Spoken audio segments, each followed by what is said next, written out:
দর্শক, আবার একটা ভিডিও নিয়ে এলাম আপনাদের সামনে। 2025-এ এসআইআর শুরু হয়েছে। নির্বাচন কমিশন কি জানে না যে 71 সালের পরে যারাই আসুক তারা অনুপ্রবেশকারী? তারা কিভাবে ভোটার লিস্টে নাম তুলল? শুধু এটা নয়, 1947 সাল থেকে এই 2026 সাল পর্যন্ত যারাই অবৈধভাবে প্রবেশ করেছে তারাই অনুপ্রবেশকারী, এবং সেটা আর যারা পাসপোর্ট করে এসে যারা যায়নি তারাও অনুপ্রবেশকারী। আমি 2023-এ গাইঘাটায় জেলা পরিষদে ক্যান্ডিডেট হয়েছিলাম। দুঃখের বিষয়, আমি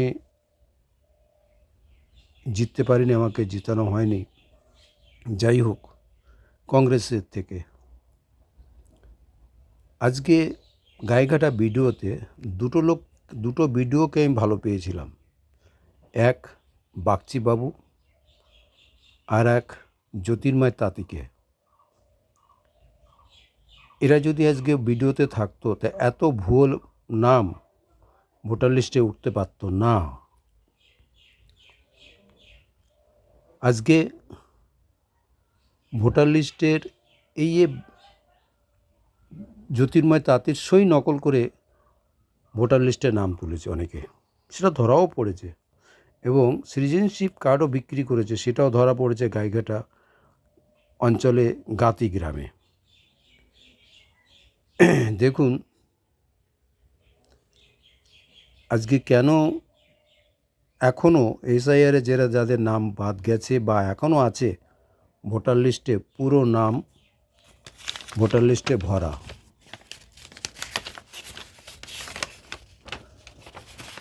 এই বাংলাদেশিদের